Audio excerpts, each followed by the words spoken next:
As a non-traditional student, approaching 40, going back to school, for the second time, you're inundated with all of these things that you weren't introduced to 20 years ago. Like MySpace and Facebook, and now there's Twitter. Okay, what do I do with this? I'd never heard of it, honestly. Didn't know what it was, didn't know of what use it would be to me or the classroom, and kind of thought, well, it's probably a silly little thing that my professor wants to experiment with to kind of play around and get us used to yet another social networking site. Oh, in so many ways. Wow. I can't imagine the class, in retrospect, I cannot imagine that class without it.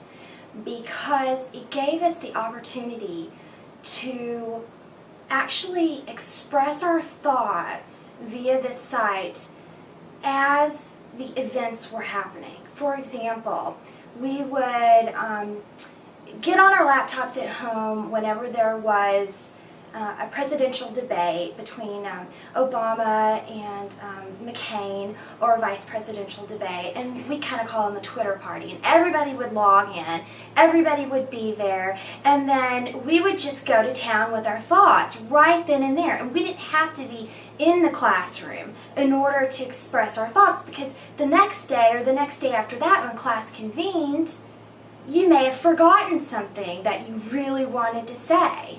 But it was so instrumental, so much fun. It gave us the chance to really just say in real time what was on our mind while the event was unfolding.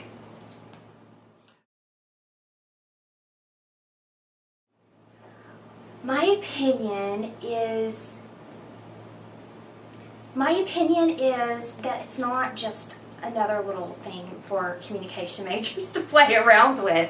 It's really an instrumental tool to stay to stay on top of your thoughts, and to not only express your thoughts, but to know where your friends and family are coming from at that particular moment when they're logging in.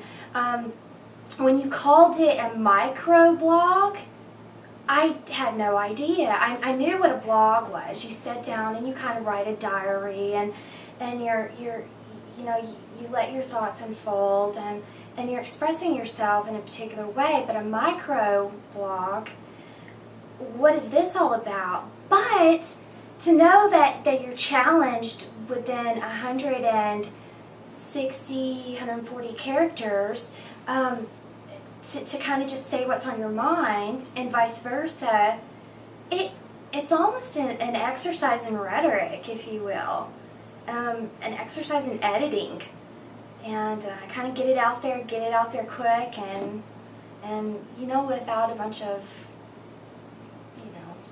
goings on and on, rambling, if you will. I found myself at first, after the class stopped, it ceased, I was like, oh no, I felt kind of empty. I mean, no one's listening, no one cares anymore, but then I found, I reached out to my friends on Facebook and MySpace, and, oh, do you have Twitter? Oh, do you have a Twitter? Okay, well, and then we all began Twittering, and it was a new group of people that were Twittering now. And actually, I felt like we really pushed through to something in our class that the rest of the world didn't even know about at the time. I mean, you started hearing the buzz about it back then, during the elections, maybe a little bit before, but you really just didn't hear much more about it. And then after the elections, it seems like it just exploded. And now whenever, let's say, the evening news comes on, at the very bottom, when they're advertising, they'll say that they have a Facebook. Follow me on Twitter.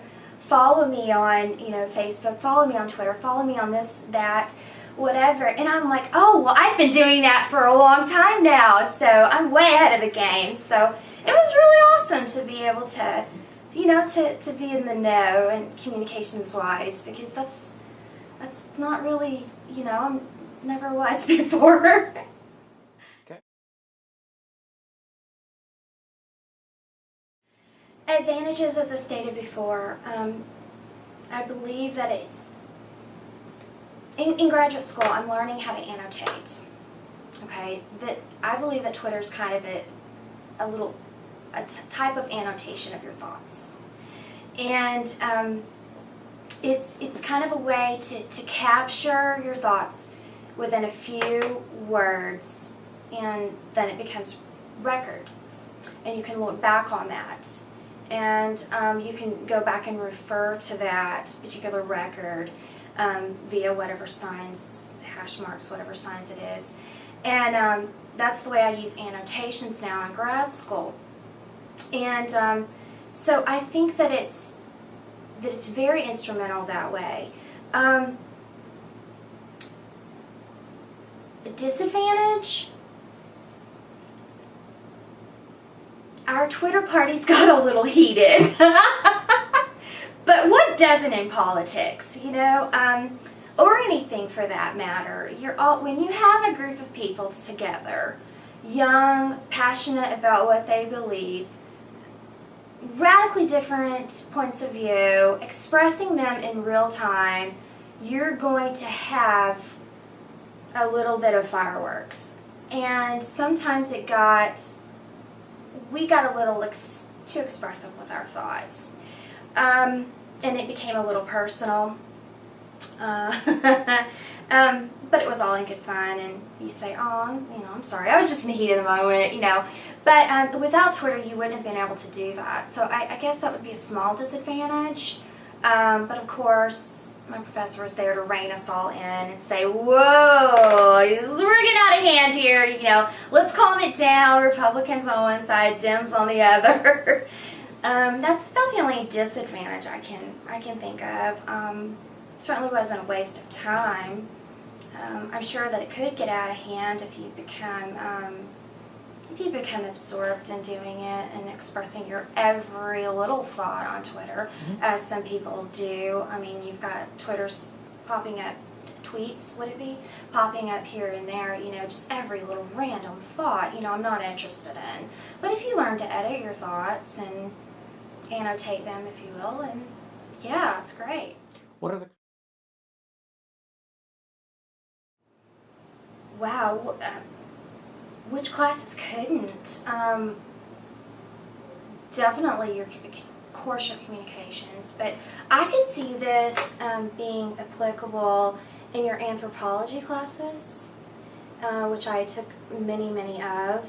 In your English classes, say if you have a writing assignment that's due, have a Twitter party, get together, have the students get together, and just knowing that you have a forum that's real time, that you can bounce your thoughts off of another student when you get stuck, and you will get stuck at points, just is so helpful, just knowing that that someone else is out there and they're struggling the night before it's due. I can definitely see that being very instrumental.